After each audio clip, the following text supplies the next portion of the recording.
পাখি সব করে রব, রাতি পোহাইল, কাননে কুসুম কলি সকলই ফুটিল। রাখাল গরুর পাল লয়ে যায় মাঠে, শিশুগণ দেয় মন নিজ নিজ পাঠে। আজকের ছেলেমেয়েরা এই ছড়াটি পড়ে কিনা জানি না, কিন্তু আমরা শৈশবে এই ছড়া পড়ে মুগ্ধ হয়েছি এবং মনে মনে শৈশবের কল্পনা অনেক দূর পর্যন্ত বিস্তৃত হয়েছে। এই ছড়াটি যিনি লিখেছেন তার নাম মদনমোহন তর্কালঙ্কার। গতকাল অর্থাৎ ৩রা জানুয়ারি তার জন্মদিন গেল। ১৮১৭ সালের ৩রা জানুয়ারি মদনমোহন তর্কালঙ্কার জন্মগ্রহণ করেন নদিয়া জেলার বিল্লো গ্রামে। যদিও তাকে আমরা মূলত একজন শিশু সাহিত্যিক হিসেবে চিনি, কিন্তু শিশু সাহিত্যের বাইরেও মদনমোহন তর্কালঙ্কারের কর্মজীবন যে আরও বেশ কিছুটা বিস্তৃত, সে সম্পর্কে আজকে আমরা জানার চেষ্টা করব। প্রথমে বলে নিই, মদনমোহন তর্কালঙ্কারের সবথেকে জনপ্রিয় যে বই শিশু শিক্ষা, বইটি ৩টি খণ্ডে প্রকাশিত হয়েছিল।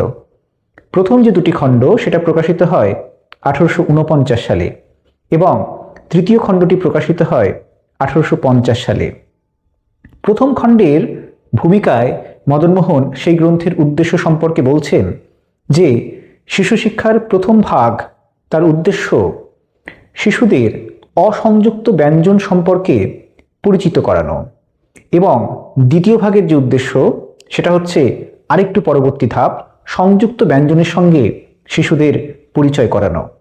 এবং তৃতীয় যে ভাগ, যেটা ১৮৫০ সালে প্রকাশিত হয়, সেই খণ্ডের উদ্দেশ্য ছিল শিশুদের বাক্য গঠনের সঙ্গে আরও ভালোভাবে পরিচয় করানো।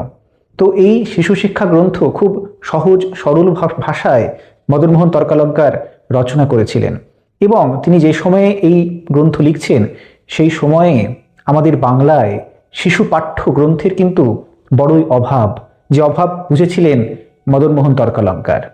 প্রসঙ্গত বলে রাখি যে মদনমোহন তর্কালঙ্কার তিনি ঈশ্বরচন্দ্র বিদ্যাসাগরের সহপাঠী ছিলেন।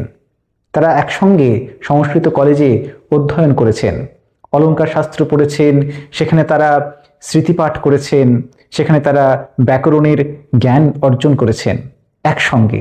এবং এই প্রসঙ্গে আরও একটি কথা বলি যে ঈশ্বরচন্দ্র বিদ্যাসাগর তিনি যখন সংস্কৃত কলেজের সহকারী অধ্যাপক ছিলেন, সেই সময়ে তিনি সেখানে ৫০ টাকা বেতনে চাকরি করতেন, এবং একই সময়ে মদনমোহন তর্কালঙ্কার সেই কলেজেই অধ্যাপনা করার প্রস্তাবনা পান ৯০ টাকা বেতনে।